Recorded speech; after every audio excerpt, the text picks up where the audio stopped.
A tiny game by Bright Lanterns, Defenders suffers from overambition. Checking out the website of the creator, we can get an idea of the scope that Bright Lanterns hopes to achieve.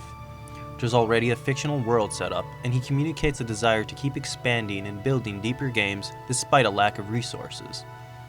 The ambition is clear in the game as well, which includes 3 separate adventures. Stormhawk, a more traditional side-scrolling adventure where you traverse bright plains. Firesong, a set of single-screen dungeons full of tough, instant-death platforming. And Dungeon Delve, a procedurally generated maze full of massive caverns of riches. Each of these adventures has enough in it to support its own game, but they've instead all been compiled into one, all built around the same moveset, with wall climbing, an axe, and a bow. Which would be fine if those basic actions could support them, but it can't. Despite the charming animations and how good it feels to just shoot the bow, none of it feels quite right. The hitboxes on the axe mean that you can't quite get to enemies above you, and you'll frequently take damage from enemies unless you stop moving and position yourself exactly right. The erratic speed of enemies can make shooting them with the bow difficult, but hitting them does a low amount of damage that makes it unsatisfying to hit. In fact, that speed makes it difficult to fight anything in this game. It means enemies hit you before you can react, and jumps can't properly be judged. Enemies don't have well-communicated patterns either, which means they'll mostly just jump erratically or stand in place and swing their axe repeatedly. If these all sound like really basic game design problems, it's because they are. Playing it, I suspected this might be Bright Lanterns' first game, which it was. I even deduced it was made with GameMaker.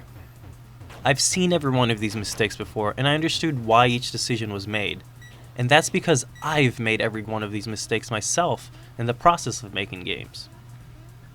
Defenders, in short, is a game made by somebody with a lot more experience building art than games. It shows in the visuals and the animations, which display a lot of the quirks of someone unfamiliar with pixel art, but never moves into the downright ugly color palettes or styles that other amateur pixel art does. Everything else feels underdeveloped. The sound effects are basic, the mixing greets you with bursts of sharp noise not equalized with the rest of the sound. The music is passable, but not memorable, and eventually it starts to grate. And the menus are non-existent, with basic operational controls that are likely to see you accidentally restarting and losing a lot of progress. But here's the thing, I don't regret spending the $3 that I did to buy this game. I saw within 10 minutes every problem with it, but I'm not going to be asking for a refund. In fact, the biggest problem I have with Defenders after all of these complaints is that it's on the wrong platform. Launching on Steam, where race to the bottom pricing sees games with millions of dollars more in budget regularly hit the same price, mismatched it with the expectations of that audience.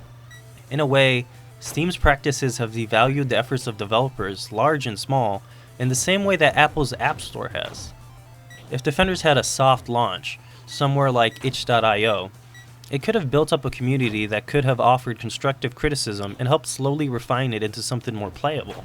It's going to be subjected to the expectations of Steam's audience, and bombarded with negative reviews that don't provide anything constructive to actually build on.